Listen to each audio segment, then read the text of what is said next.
வணக்கம். I am doctor Vijayakumar, keyhole brain and spine surgeon, neuro one hospital. இப்போ பார்க்க போகிற பேஷண்ட் வந்து ஒரு யங் ஃபீமேல். இவங்களுக்கு வந்து நம்ம வந்து காமனாக பார்க்கக்கூடிய ப்ராப்ளம். ஸோ மோஸ்ட் காமனாக வந்து ஒரு ஸ்பைன் சர்ஜன், நியூரோ சர்ஜன் வந்து பார்க்கக்கூடிய ப்ராப்ளம் இதுதான். அதாவது முதுகில் வலி வந்து காலில் வலி பரவுறது. அதுக்கு பேர் தான் ஷயாட்டிக்கான்னு சொல்லுவோம். நாங்கள் டிஸ்க் ப்ரொலாப்ஸ்னால வரக்கூடியது. ஸோ அந்த மாதிரி அவங்களுக்கு இருக்குது. அது வந்து மாத்திரை மருந்து சாப்பிட்டு அவங்க ட்ரை பண்ணுறதுல அவங்களுக்கு குறையில. ஸ்கேன் எடுத்து பார்க்குறப்ப அது பெரிய ஜவ்வுதுக்கம் இருக்குது. அதனால் அவங்க நரம்பு வலி வருதுங்கிறது தெரியுது. அதுதான் ஷயாட்டிக் பெயினுக்கு காரணம். அந்த மாதிரி இருக்கவங்களுக்கு நம்ம ஒரு கீஹோல் சர்ஜரி மூலமாக அவங்களுக்கு அந்த ஜவ்வுதுக்கத்தை எடுத்துடுறோம். ஸோ இது வந்து அவங்களுக்கு கீஹோல் சர்ஜரி மூலமாக எடுத்த உடனேவே அவங்களுக்கு இம்மீடியட்டாகவே டெம்பரரியாக இல்லாமல் அவங்களுக்கு இம்மீடியட்டாகவே பெயின் ரிலீஃப் இருக்கும். ஸோ அதை எடுத்து அவங்க உடனேவே நின்று நடந்து அவங்களோட வேலைகளை பண்ணலாம். 24 ஹவர்ஸில் அவங்க டிஸ்சார்ஜ் பண்ணிவிடுவோம். இப்போ டோட்டலாக அவங்க ரெக்கவர் ஆகிட்டாங்க. ஸோ இந்த ஸ்பைனில் ஷயாட்டிக்கா, டிஸ்க் ப்ராப்ளம் அப்படிங்கிறது ஒரு காமனாக பார்க்கக்கூடிய விஷயம். ஸோ ஒவ்வொருத்தவங்களுக்கும் இந்த மாதிரி ஒவ்வொரு டைமும் பேக் பெயின் வரும். வர்றவங்களுக்கெல்லாம் ஷயாட்டிக்கா இருக்கானா அப்படி கிடையாது. சில பேர்த்துக்கு காலில் வலி விருன்னு பரவுது. அது கிட்டத்தட்ட ஒரு 10 நாள் 15 நாளை தாண்டி மெடிக்கல் ட்ரீட்மெண்ட், கன்சர்வேட்டிவ் ட்ரீட்மெண்ட்டில் எதுவுமே குணமாகலைன்னா கண்டிப்பாக எவாலுவேட் பண்ணி என்ன காரணம்னு தெரிஞ்சுக்கிட்டு அது உடனே ரெக்டிஃபை பண்ணுறது ஈஸி. ஸோ இது வந்து எல்லாத்துக்குமே சர்ஜரி தேவைப்படாது. பட் ஒருத்தவங்களுக்கு ப்ராப்ளம் பெருசாக இருக்குது, அதனால நாளைக்கு ப்ராப்ளங்கள் ஏதாவது வரலாம், இல்லை ப்ராப்ளமில் அவங்களால பொறுத்துக்க முடியல அப்படிங்கிறவங்களுக்கு குறிப்பிட்ட பேருக்கு சர்ஜரி தேவை இருக்கும். இதுக்கும் ஸ்பைனல் கார்டுக்கும் சம்மந்தம் இல்லை. ஸோ முக்கால்வாசி பேர் ஸ்பைனல் கார்டு சர்ஜரியா அப்படின்னு பயப்படுவாங்க.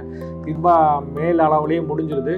இதனால எதுவும் அவங்களுக்கு நடக்க முடியாமல் போயிடும், படுத்து படிக்க ஆகிடுவாங்க அப்படிங்கிறதுக்கான வாய்ப்பு எதுவும் இதனால் இருக்காது. வணக்கம், என் பேர் மகாலட்சுமி. நான் திருப்பூர் டிஸ்ட்ரிக்ட்ல இருந்து வரேன். எனக்கு வந்துட்டு இப்போது 1.5 வயசில் ஒரு பேபி இருக்கான். அவன் டெலிவரி ஆனதுக்கு ஒரு 1 வீக்லேருந்து இந்த பெயின் ஸ்டார்ட் ஆகிடுச்சு. ஜஸ்ட்டு குனிஞ்சு நிமிர்ந்தேன், அந்த இடுப்பு லைட்டாக பிடிக்கிற மாதிரி வலி வந்துச்சு. அப்படியே டெவலப் ஆகி அந்த நரம்பு வலி வந்துருச்சு.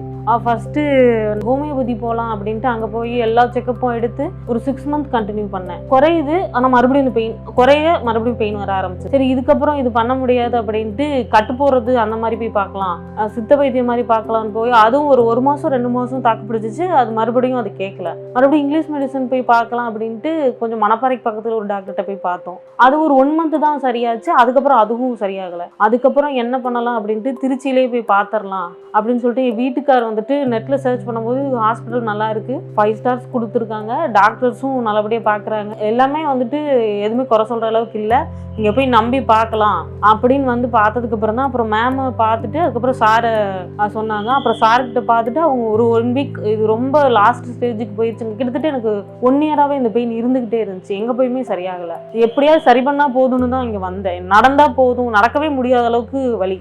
அதாவது இப்போ எனக்கு ஒருத்தர் சாப்பாடு போட்டு கொடுக்கணும் அப்படின்னா இன்னொருத்தர் வந்து தான் எனக்கு போட்டு கொடுக்கணும். அந்த மாதிரி ஸ்டேஜில் தான் இருந்தேன். ஆப்ரேஷன் பண்ணுறதுக்கு முன்னாடி நடந்தால் போதும் அப்படின்ற மாதிரி ஆயிடுச்சு. என் குழந்தைய கூட நல்லா பார்த்துக்க முடியல. அதுக்கப்புறம் சாருக்கிட்ட பார்த்து ஒரு 1 வீக் மருந்துக்கு மாத்திரை கொடுத்தாங்க.